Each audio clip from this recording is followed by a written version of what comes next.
Très cordialement, je voudrais vous saluer tous dans le nom précieux de notre Seigneur. C'est la grâce de Dieu que nous pouvons prêcher la parole du Seigneur. Et si cette fois-ci, ça ne peut pas avoir lieu dans le bâtiment blanc à Zurich, alors s'accomplit quand même là où 2 ou 3 sont réunis en mon nom, je suis parmi eux. Et aussi ce qui au commencement directement dans les actes des apôtres est écrit, et ils se rassemblaient ici et là dans les maisons. Selon Romains chapitre 13, nous avons l'obligation d'être soumis à toute autorité et à toute prescription d'un gouvernement, et aussi en ce qui concerne les réunions et les ordonnances en général. Et nous sommes reconnaissants à Dieu le Seigneur de ce que nous avons la possibilité dans cette petite pièce de vous remettre nos salutations et de porter la parole de Dieu dans le monde entier, et d'envoyer aussi à nos frères Baumgartner, le frère Scherer, le frère Keller, et vous remettre les frères de la Suisse leurs salutations, particulièrement ceux qui, au-delà des mers et aussi en Amérique du Sud, ou bien en Australie, en Amérique du Nord, et bien sûr aussi dans toute l'Europe. Et aussi nous nous réjouissons de tout notre cœur de ce que la parole de Dieu atteint les extrémités de la terre. Et nous sommes très reconnaissants au Seigneur aussi pour cela, de ce que nous avons la grâce de reconnaître les signes des temps. Et à cela appartient que nous puissions mentionner Matthieu 24, Luc 21, Marc 13, et lire ces chapitres là où le Seigneur a tout dit à l'avance, ce qui allait venir et s'arriver et arriver, et des pestes et des famines, des tremblements de terre, des catastrophes de toutes sortes. Après que nous ayons, n'est-ce pas, dans le monde entier, globalement, vécu le changement climatique et le réchauffement de la terre, nous voyons que ce virus, le corona,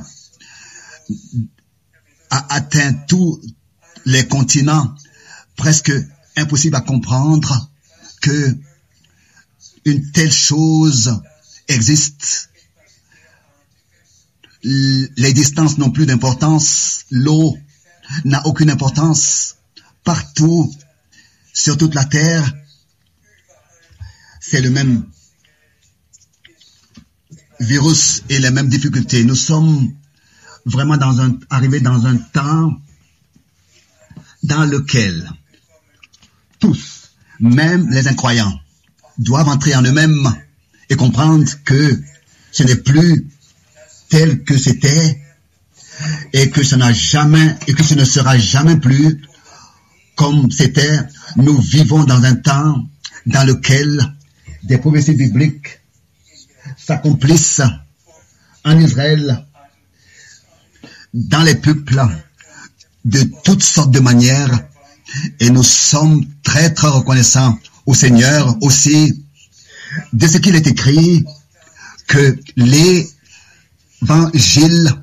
sera prêché à toutes les nations comme un témoignage, et ensuite viendra la fin.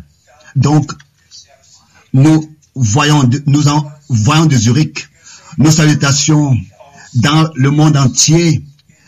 Presque plus de 50 ans, nous avons été tous les derniers week-ends du mois ici à Zurich. Cette fois-ci, peut-être une fois encore, ce sera différent. Mais nous espérons que de nouveau, nous pourrons nous réunir comme c'était pour écouter la parole de Dieu. Mais aussi pour cela, nous sommes reconnaissants de ce que tous peuvent se connecter et écouter. Nous avons aussi compris, bien-aimés frères et bien-aimées sœurs, que lors de la première venue de Christ, plus de 109 prédications se sont accomplies de l'Ancien Testament. Et par exemple, hier, j'ai lu les 4 chapitres dans l'évangile de Luc. Simplement merveilleux, et encore une fois, merveilleux. Comment est-ce que partout, il a été fait mention de ce qui était écrit dans l'Ancien Testament. Donc les premiers chapitres de Luc, les 4 premiers chapitres. Mais ici, nous avons la dernière époque, la dernière génération avant le retour de Jésus-Christ. Nous avons la grâce de vivre ces moments et nous sommes au milieu de ces événements.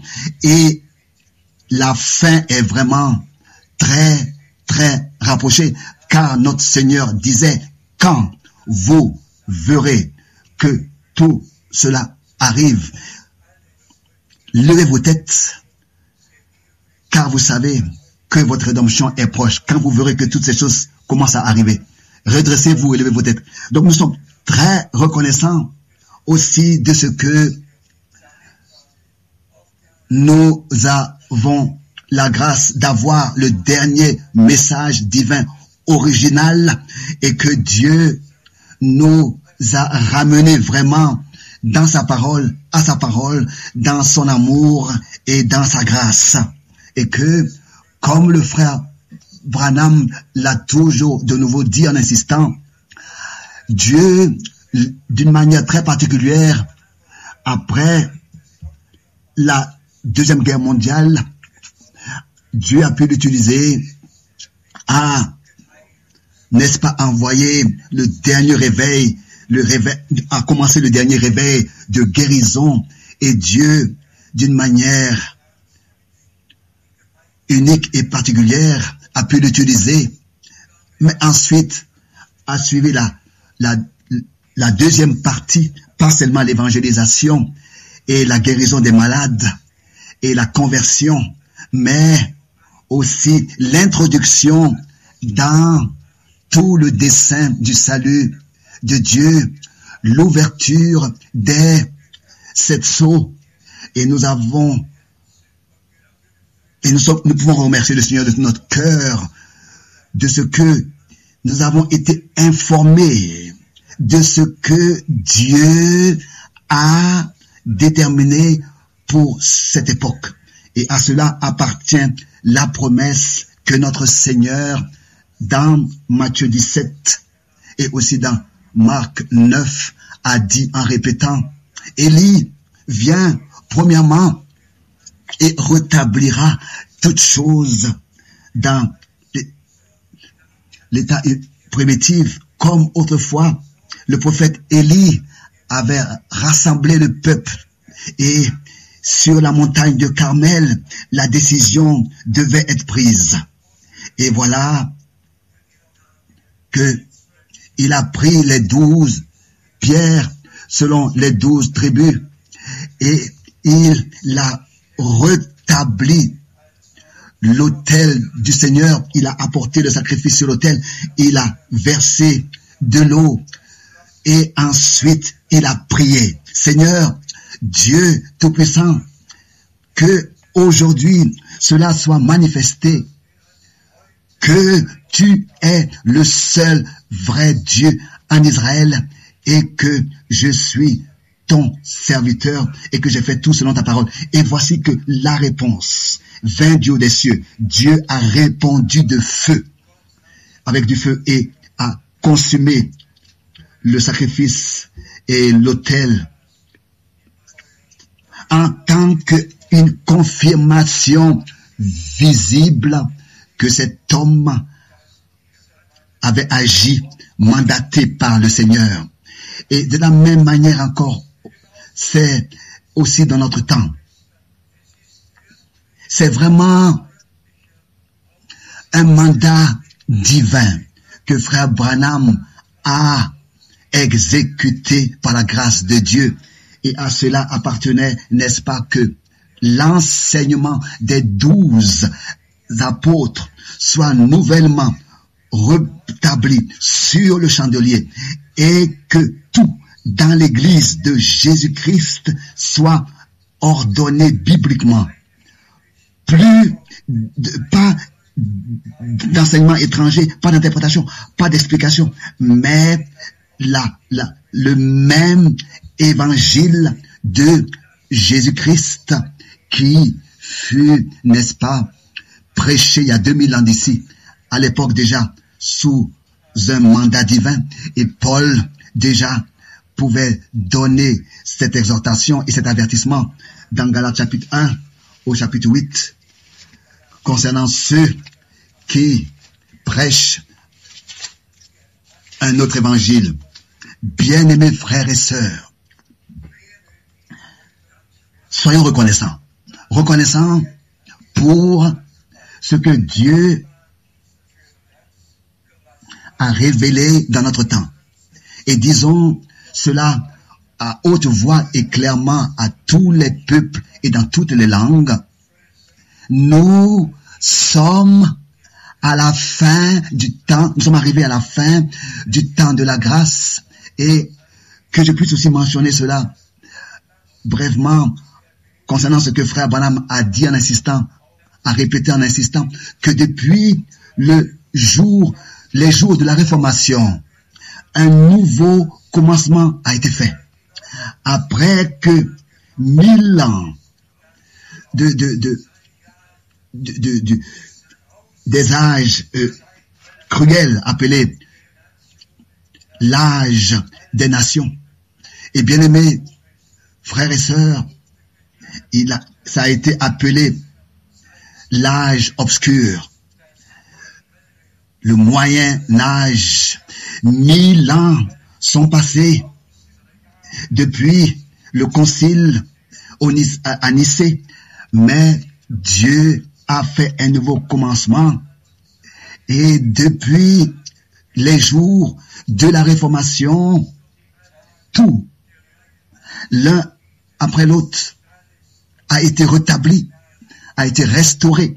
La justification par la foi en Jésus-Christ, en l'œuvre accomplie de la rédemption sur la croix à Golgotha.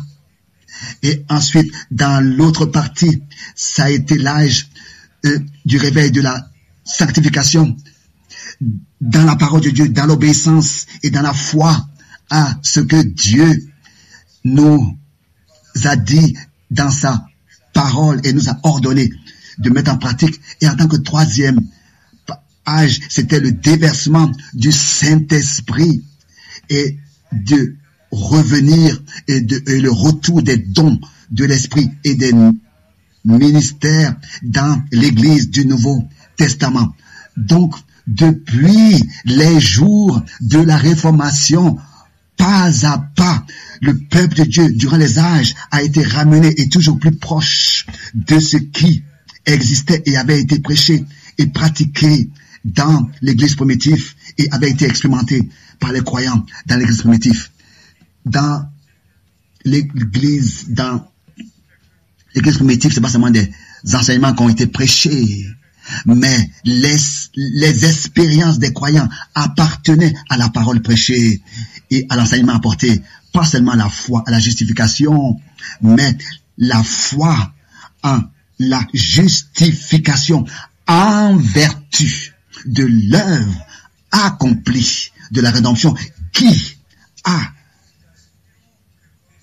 est entrée en vigueur par le sang de l'agneau versé. Et tel que notre Seigneur a dit,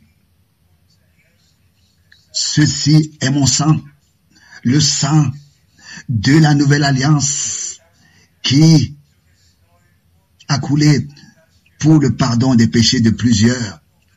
Mais donc, pas seulement un enseignement, mais une expérience personnelle du salut que nous faisons en croyant à la justification prêchée par la foi en Jésus-Christ.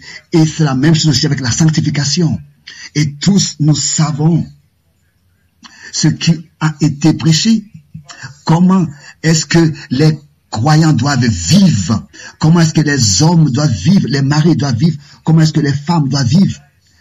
Tout a été ordonné et enseigné dans la Bible. Et c'est en cela que, en mettant ces choses en pratique, nous sommes sanctifiés en obéissant, en mettant en pratique ce que Dieu ordonne. Celui qui ne pratique pas ça ne peut pas être sanctifié. Il faut alors que dans la foi et l'obéissance, cela ait lieu. Et de la même manière aussi, c'est avec la réception du Saint-Esprit, avec le baptême d'esprit et de feu, d'être revêtu de la puissance d'en haut. Jean-Baptiste l'a dit à haute voix. Moi, je vous baptise d'eau pour la repentance, mais celui qui vient après moi, il vous baptisera d'esprit et de feu. Et ensuite, le passage à Actes des Apôtres, dans le 2e chapitre, nous pouvons le lire, ce qui s'est passé alors que l'effusion du Saint-Esprit a eu lieu, alors que l'Église du Nouveau Testament, d'une manière surnaturelle, a été fondée. Le sang était versé, Golgotha avait eu lieu, la rédemption était accomplie. Et maintenant, les rachetés ont été revêtus de la puissance d'en haut par le baptême d'esprit et de feu et ont pu commencer leur ministère. Mais maintenant, nous sommes dans vraiment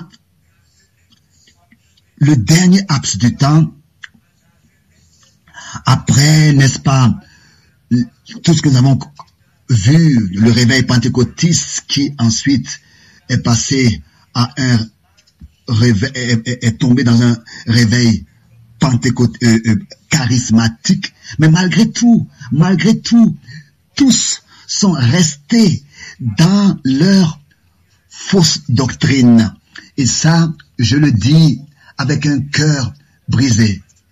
On peut aller d'église en église. Partout, Notre Père est prié, est récité. La confession de foi est récitée. Les Écritures, les versets sont lus. Et malgré tout, tous ont leur propre confession de foi, leurs propres ordonnances, leur propre doctrine. Dans toutes les églises, les communautés, les églises libres, tout est resté jusqu'aujourd'hui. Mais par la grâce de Dieu, nous avons reconnu que par le ministère de Frère Branham, il y a eu un appel à sortir, un exode de toutes les doctrines, les credos qui n'avaient rien à voir à faire et qui n'étaient pas en accord avec la parole et la parole de Dieu. Cet exode, cette sortie devait avoir lieu et a lieu encore maintenant, que tous, de toute cette confusion, de toute cette captivité babylonienne, soient appelés à sortir, soient conduits à sortir selon la parole de l'Écriture. Vous, mon peuple, séparez-vous. Ne touchez à rien d'impur. C'est ainsi que je vous agréerai et que vous serez mes fils et mes filles. Et ce que je dois encore dire est une douleur, est une grande douleur pour moi. Tous ceux qui restent dans leur vieille doctrine et enseignements qui ne sont pas bibliques ne pourront ni être sanctifiés et encore moins être scellés du Saint-Esprit. Sanctifié ne peut que celui qui est dans la parole de Dieu, car il est écrit, sanctifie-les dans ta vérité, ta parole est la vérité. Donc, il faut que nous ayons du respect devant Dieu, devant la sainte parole de Dieu, et tout ce qui nous est transmis dans les Saintes Écritures, nous pouvons dans la foi et dans l'obéissance l'accepter. Et cela a lieu vraiment dans ces derniers moments que le Seigneur nous permet de vivre encore. Tous les autres restent où ils sont, continuent à croire ce qu'on a toujours cru il y a des centaines d'années passées, mais celui qui maintenant est vraiment de Dieu, il ne prête plus l'oreille aux voix religieuses, mais seulement à la voix de la parole de Dieu qui vient des Écritures. Et la parole de Dieu est toujours en directe relation et en accord parfait avec la volonté de Dieu. C'est peut-être raison que nous ne prions pas seulement que ta volonté soit faite comme au ciel, sur la terre comme au ciel. Mais nous lisons les Saintes Écritures et voyons en elles quelle est la volonté de Dieu pour nous, pour pouvoir ensuite la faire. Donc, résumons cette partie ensemble. Dieu nous a visités par sa grâce. Il nous a fait reconnaître le jour et l'heure, le messager et le message. Et cela me rappelle vraiment à Luc 19.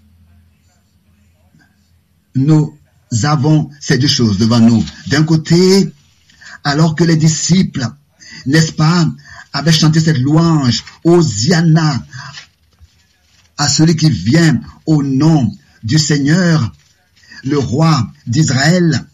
Ça, c'était les vrais disciples qui autrefois reconnaissaient ce qui s'était accompli en tant que Saintes Écritures, les Saintes Écritures que Dieu, n'est-ce pas, avait fait annoncer par les prophètes, et voyant cela, ils louaient et exaltaient. Ils ont pris les branches des arbres et ils ont jeté leurs manteaux et ils ont loué le Seigneur et exalté le Seigneur.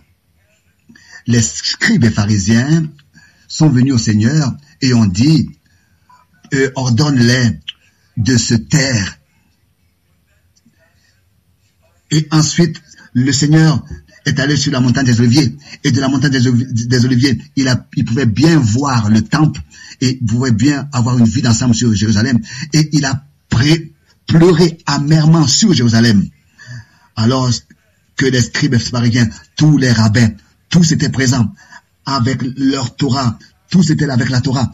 Tous, n'est-ce pas, malgré leur Torah, malgré les Écritures, n'ont pas reconnu la visitation de grâce de l'Éternel et n'ont pas reconnu non plus le ministère de Jean-Baptiste. Seulement celui qui autrefois reconnaissait selon les Écritures vraiment le ministère de Jean-Baptiste, qu'avait été envoyé au peuple de Dieu pour, n'est-ce pas, conduire au Seigneur un peuple bien disposé, pour présenter au Seigneur un peuple bien disposé. C'est comme ça que c'est écrit dans Luc, le chapitre 1, versets 16 et 17.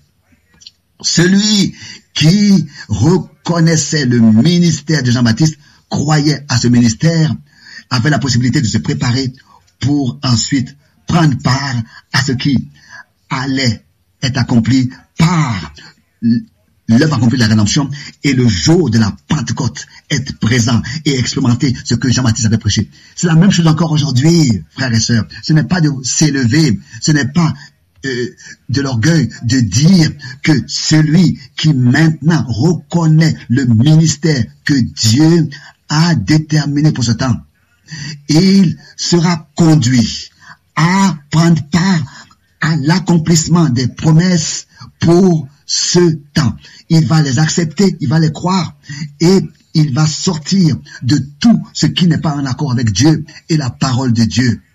Et c'est ainsi qu'il sera sanctifié dans la parole de la vérité et préparé jusqu'à le scellement du Saint-Esprit pour le jour glorieux de la transformation de notre corps, de la rédemption de notre corps, de l'adoption de notre corps.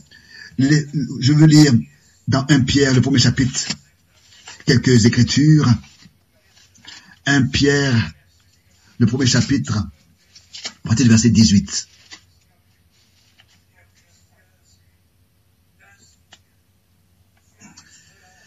Vous savez que ce n'est pas par des choses périssables, par de l'argent ou de l'or, que vous avez été rachetés, de la vaine manière de vivre que vous avez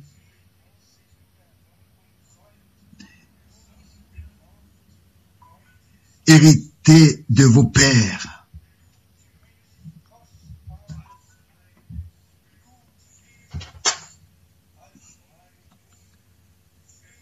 Mais par le sang précieux de Christ comme d'un agneau sans défaut et sans tache.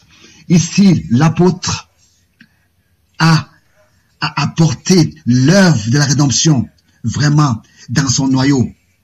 Pas racheté avec de l'or et de l'argent, mais par le sang précieux de Christ comme d'un agneau sans défaut et sans tache. Nous sommes rachetés. Nous avons été rachetés. Le prix a été donné et nous appartenons à Dieu. Nous lui appartenons, il nous a rachetés. Nous lui appartenons. Et comme autrefois, le Seigneur a dit, je vais vers mon Père et vers votre Père, vers mon Dieu et vers votre Dieu.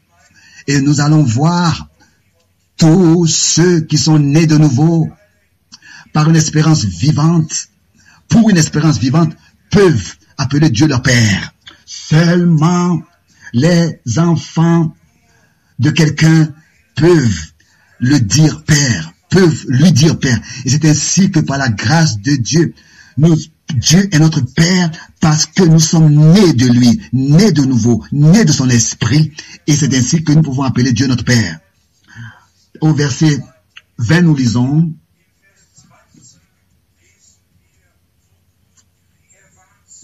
prédestiné avant la fondation du monde, il fut manifesté à la fin des temps à cause de vous.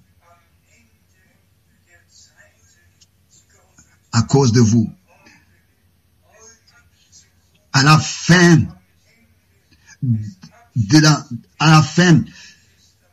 n'est-ce pas, de ces 2000 ans, de la fin du temps de la grâce, il est venu, il y a 2000 ans, il est mort pour nous, il a versé son sang, et il a, à la fin des temps, donc, il a accompli ça pour nous. Au verset 21, par lui, vous croyez en Dieu. C'est seulement par Jésus-Christ que nous venons à la vraie foi au Dieu vivant. Car c'est seulement en Jésus-Christ que l'Éternel, le Dieu vivant, s'est révélé. Et avec nous, il a fait une alliance.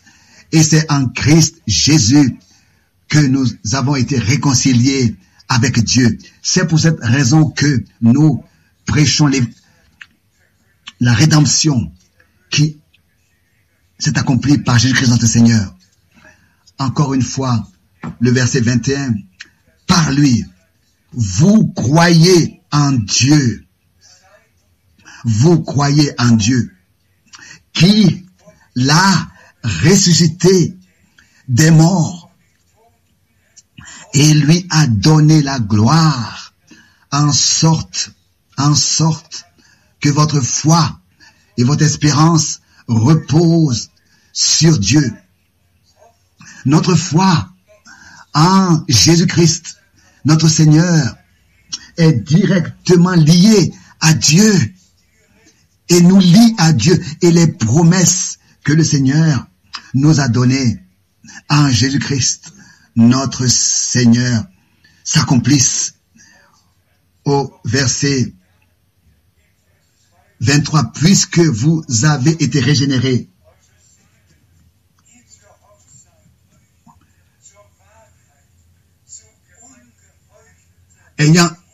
Puisque vous avez été régénérés, non par une semence corruptible, ayant purifié vos âmes, verset 22, ayant purifié vos âmes, en obéissant à la vérité, pour avoir un amour fraternel sincère, aimez-vous ardemment les uns les autres de tout votre cœur. Que le nom du Seigneur soit loué. D'abord, racheté par le sang de l'agneau, sanctifié dans la parole de la vérité. Et à cela appartient l'obéissance à la vérité.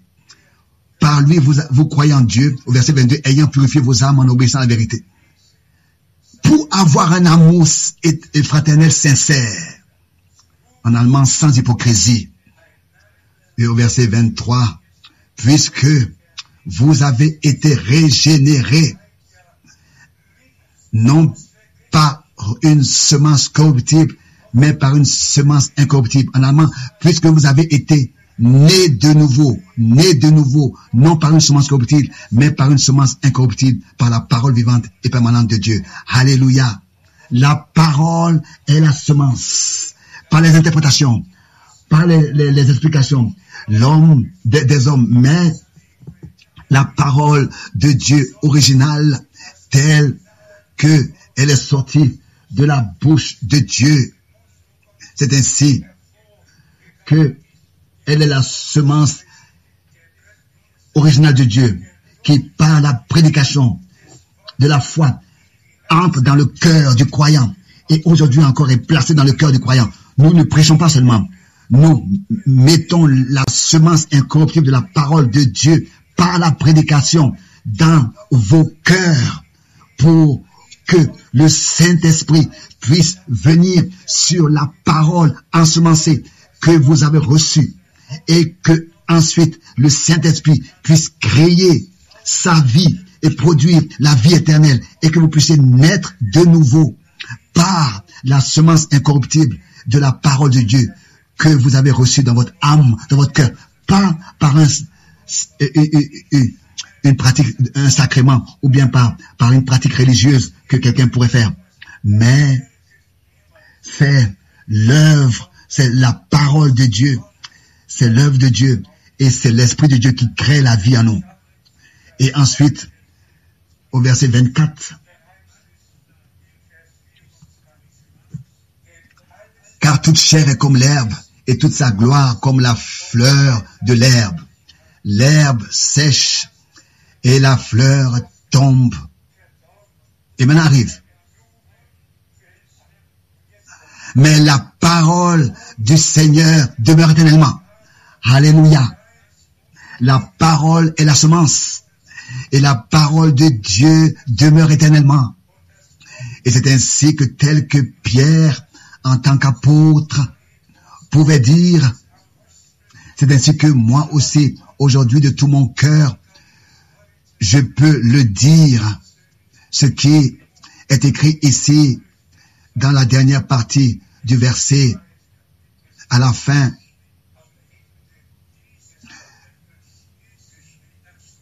Mais la parole et cette parole, au verset 25, la dernière partie, et c'est cette parole qui vous a été prêchée en tant qu'évangile.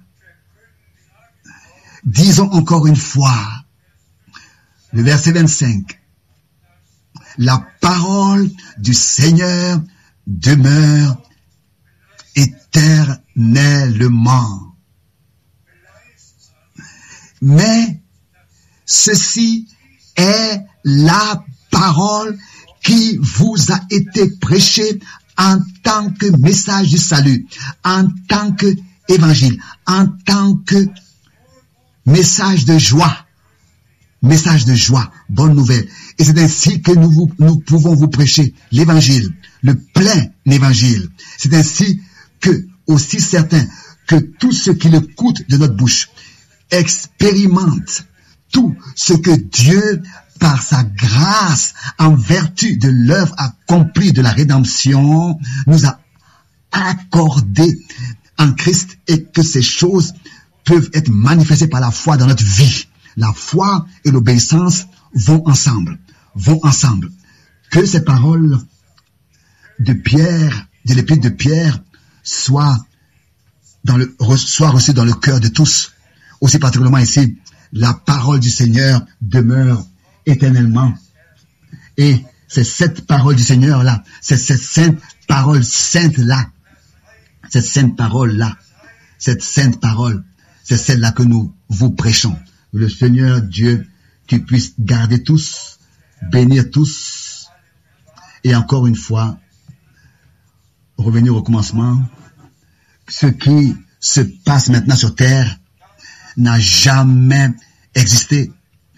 Tous les continents sont atteints, c'est une pandémie, mais disons encore, tout se passe dans le monde entier, et particulièrement la prédication du dernier message. De la même manière, a lieu aussi dans le monde entier, dans tous les peuples, les langues et les nations, est à entendre et à écouter, et que tous ceux qui se sont connectés, et il y a plus de 6000 qui sont connectés, et nous remercions Dieu le Seigneur pour cela. Et aussi, je me répète, même si nous ne pouvons pas être aujourd'hui réunis à Zurich, dans la salle, nous avons tous la possibilité de la maison d'être connectés et d'écouter. Et aussi, nous attendons déjà à ce dimanche où nous pourrons de nouveau nous retrouver à Zurich, dans la salle où nous nous sommes toujours rassemblés. Que Dieu le Seigneur puisse bénir tous et nous accorder des yeux ouverts, des oreilles ouvertes, la pleine compréhension, et que la sainte et précieuse parole de Dieu, que nous avons la grâce de prêcher par la grâce de Dieu, qu'elle ne puisse pas revenir sans effet, mais qu'elle puisse produire l'effet pour lequel elle a été envoyée et exécuter la volonté du Seigneur dans nos cœurs à tous. Que la grâce et la paix de Dieu soient avec vous tous au saint nom de Jésus-Christ. Alléluia. Amen.